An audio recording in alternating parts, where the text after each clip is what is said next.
Hello, welcome to the Astro Psyche. This is your weekly astrology forecast for January 15th through the 21st. We have a major transit that's happening this week, which is Pluto moving into the sign of Aquarius. This is a big deal. We're going to talk about it. This week we also have the Sun involved in this equation, and Venus will make a square to Neptune, and a couple of other things. So a lot of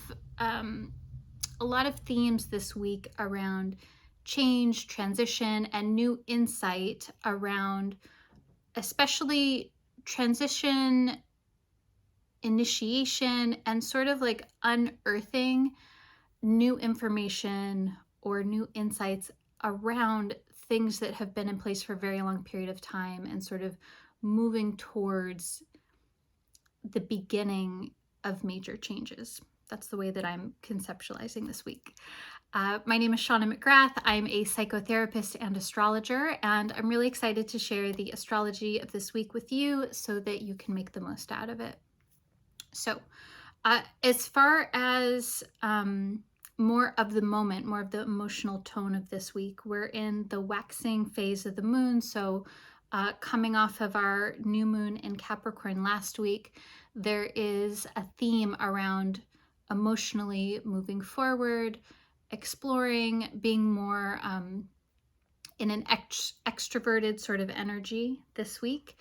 And we'll have our first quarter moon in Aries on Wednesday the 17th. And so the first quarter moon typically marks a point of culmination around something. It can present us with a decision point, or maybe it feels like we need to make a decision. It's usually where things come to a point or a crossroads. It can kind of feel that way. And it's also, I think, a great point to sort of consider, especially this part in the year that we're in, how are things going as far as feeling into any intentions that you sent or that you set for this year.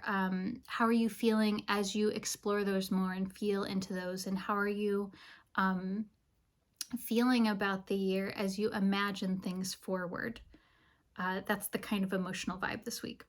And of course, it's first quarter moon in Aries. So there is a potential to make decisions and to be very decisive also. There is a bit of ambiguity with Venus Neptune, but we're going to talk about that in a moment. So the biggest transit this week, of course, is Pluto moving from Capricorn into Aquarius. And so this happened briefly last year in 2023. Pluto retrograded back into Capricorn, and now Pluto is moving forward into Aquarius and will be there for quite some time. So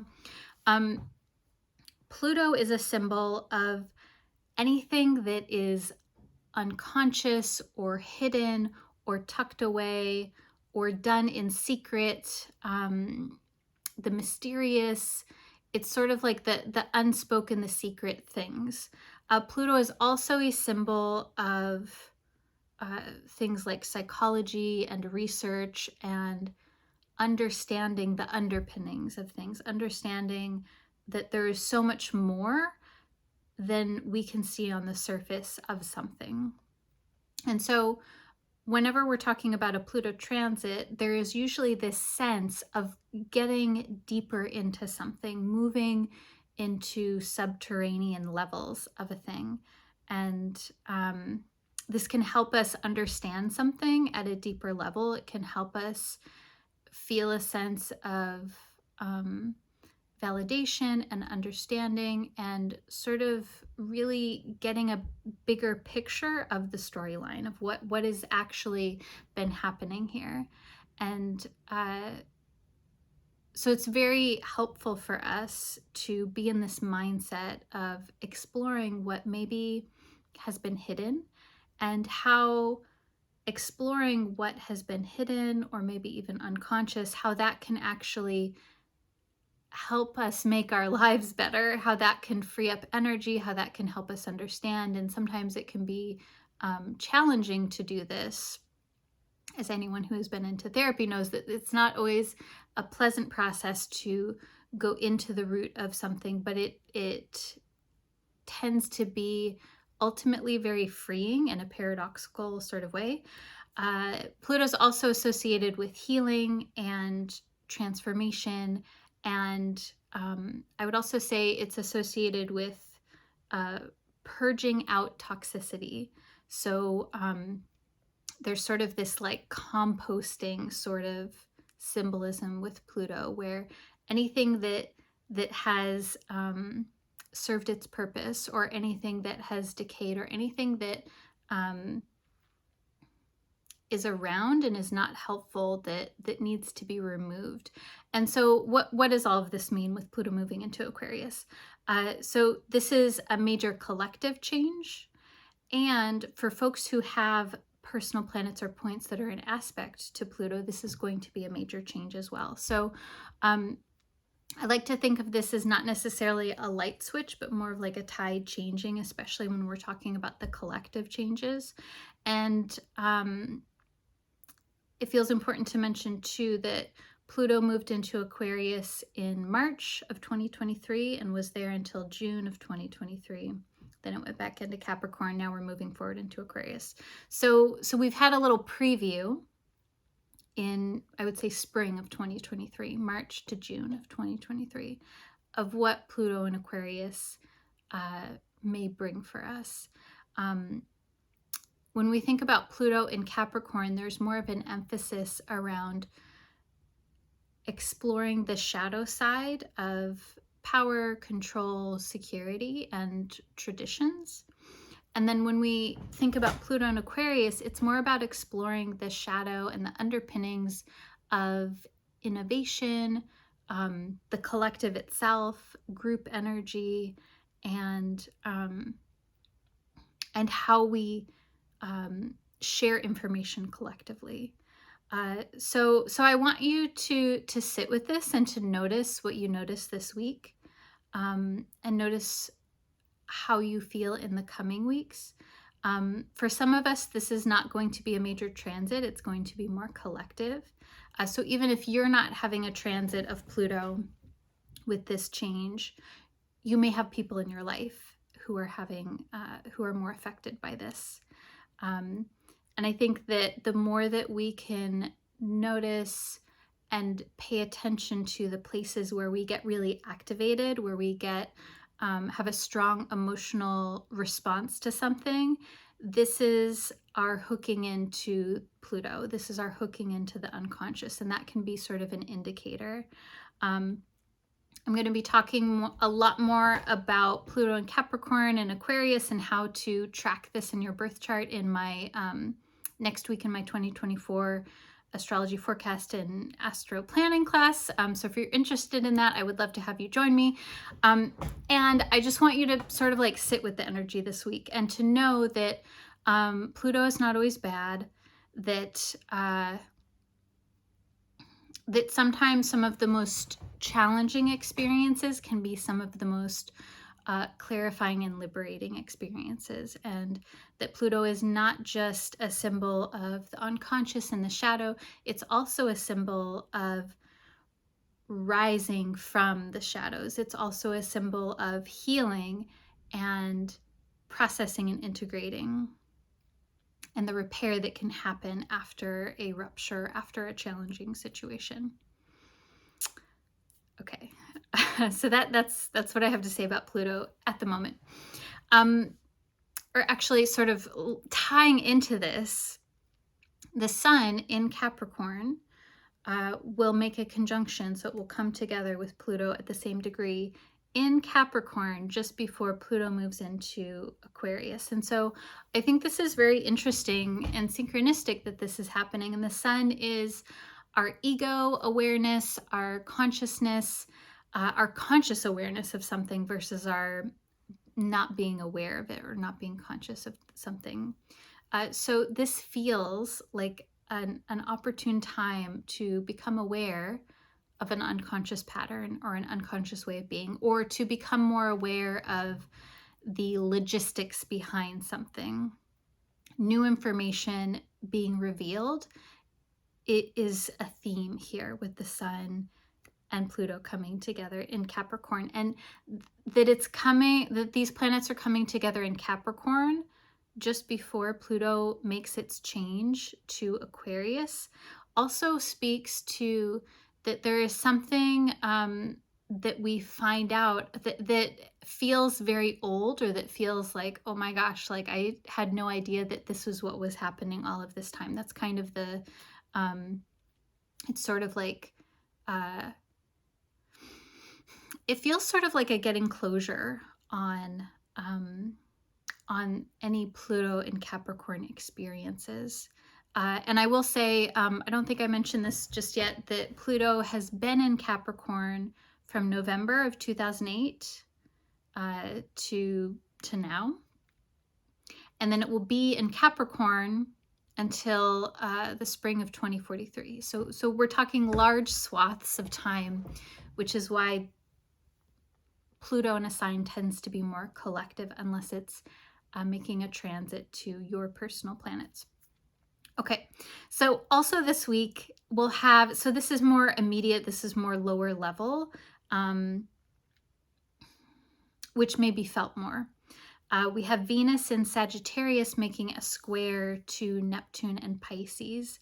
And so Venus-Neptune in this aspect, there's this tone of wanting to connect, wanting to bond, wanting to be in relationship, wanting to maybe be creative, or to have a sense of peace and harmony in your life. And then there's this kind of like ambiguity around it also with Neptune being here, because Neptune is about ambiguity, not being able to pin things down. And there is something here that is ambiguous around Venus themes, which is relationships, beauty, aesthetics, having a sense of peace and calm. And so I think this is a great time for using discernment and I think also sort of like sitting with any intuitive or questioning kind of feelings that we have about something. Whenever we have a Neptune transit, it can really help to surrender into the process and to know that any sort of logical thinking that we do is sort of going to be a wasted effort to some extent, because when we're in the Neptunian ocean, we can only do so much to paddle around.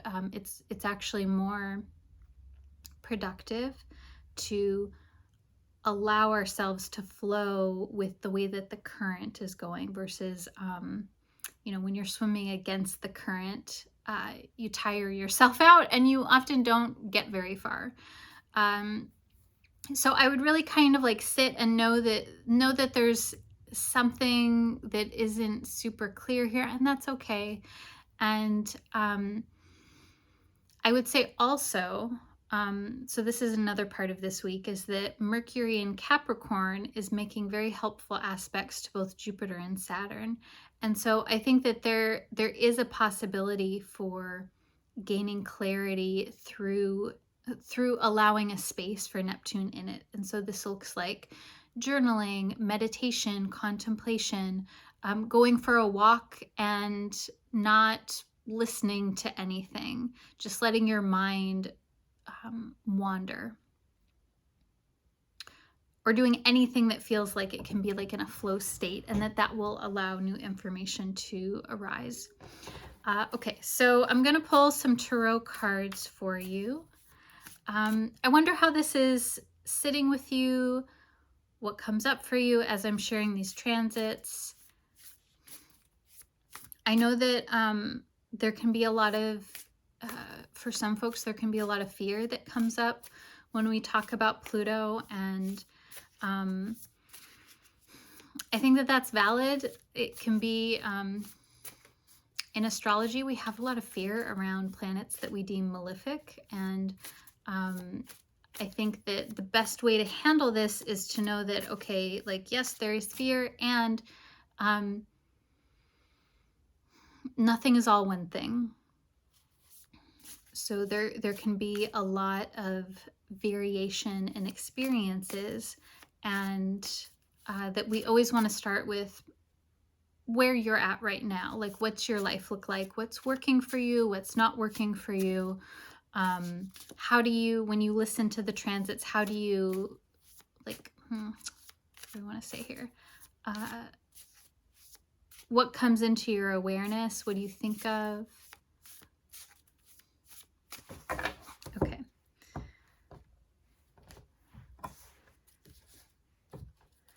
So you can,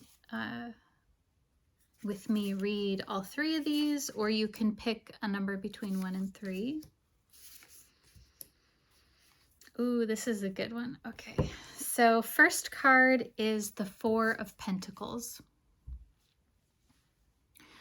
And this is I think it's called the Wild Unknown deck.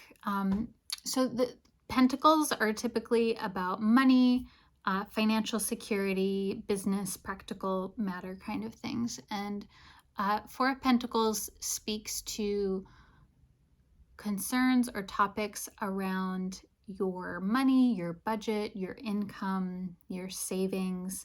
It has this feeling of like wanting to make sure that you feel like you have enough, like you are okay, and especially like you have enough savings, or like you have enough for the long haul as a backup plan.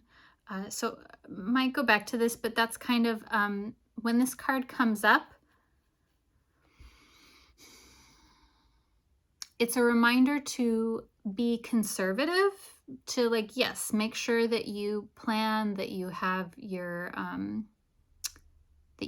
budget, your income, that you're realistic. Like, this is about practical, realistic, etc. And like when you look at the images on this card, there's 2 pentacles in opposition and then 2 other pentacles in opposition. And so there's this sort of like tension of the opposite. So it's also, this card also is a reminder to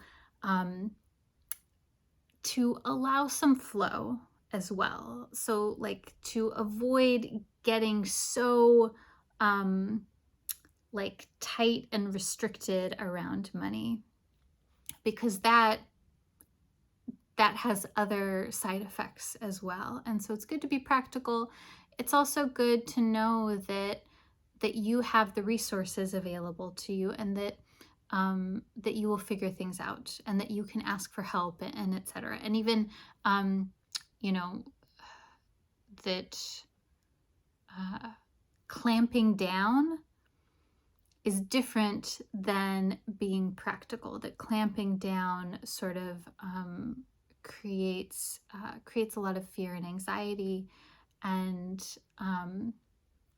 that doesn't always allow us to be open to having an inflow as well. Okay, so I hope that makes sense. So it's kind of feels like this balancing effect, especially around money, security, financial matters, etc. Second card is the Ace of Swords. And so Ace of Swords, I feel like I pulled this card pretty recently too, from this particular deck. So Ace of Swords is about a new idea, a new insight, a new communication, a new message. It's usually something that we don't really know exactly what it's going to lead to yet. It has a very new moon sort of energy. So I think it's really interesting that it's like, if we're taking the 4 of Pentacles as the topic, there's this thing around your money, finances, security, etc. And there's something new that's happening here. There is a new idea, new information, maybe a new opportunity. And when I'm looking at the image of this card, it's this sword with a snake that's in an infinity symbol, and it's like a rainbow colored snake. And there's lightning bolts striking the sword. So it feels very like electric to me, and very like quick energy, very fast energy. And I'm also reminded of the caduceus, and then also there's the caduceus, and then there's the Asclepius, where there's like a staff with a snake. I think one of them has 1 snake, the other one has 2 snakes. I can't remember which which one is which, so forgive me. But there's also this theme, both of those, there's themes around healing and repair. And so there's something about this new information that also maybe is healing, especially related to financial concerns. Okay, so what is the third card? You might be wondering. I will tell you. It's the Judgment card. I feel like I pulled this card recently too. So the Judgment card is a beautiful card, and I always feel the sense of like very tender vulnerability in the Judgment card, because the Judgment card is about releasing ourselves from judgments, and usually around inner judgment. And it's an encouragement to step into your own authenticity and to not hide who it is that you really are, and to not hide the most beautiful parts of yourself. The Judgment card is a call to step forward. It's a call to be seen.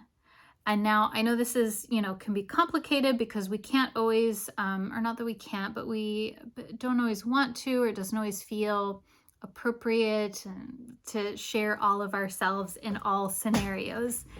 And there's something here around you being boldly authentic. And it's connected to finances. It's connected to money or security or something like this here. So there's something that the topic, and again, of course, maybe you picked just one card in particular. There's something here around finances. There's something here around a new idea or innovation or new communication, something that's healing, and that leads to an opportunity or a calling or an inspiration to step more fully forward into yourself. And okay, also, so this might be you literally doing this, and more externally, it might be more of you feeling more authentic in yourself. It might be an internal process. It could go either way.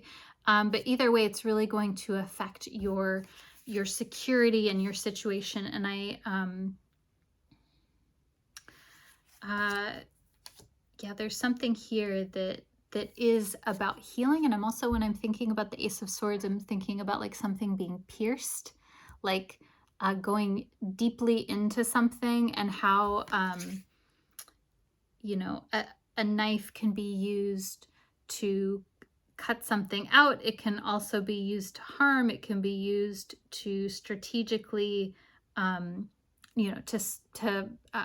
repair a wound also. So there's something here around repair and healing that allows you to even feel lighter as well. Okay, so I hope that was helpful. I do want to share with you the next moons that are happening. We'll have a full moon in Leo on Thursday, January 25th. And then we'll have a new moon in Aquarius on February 9th. And also, I'm excited to share with you my next upcoming event, which is my 2024 Astrology Forecast and Planning class. It will be live and then also recorded if you cannot make it. So it's happening Tuesday next week, or Tuesday this week, I guess, the 16th. So all levels, beginner to advanced, and we're going to go through all of the different transits that are happening this year, including Pluto, including some really cool transits that Jupiter is making, Mercury retrogrades, eclipses, the Mars retrograde, and how to ground these transits into your birth chart, not just like what is actually happening, but how do we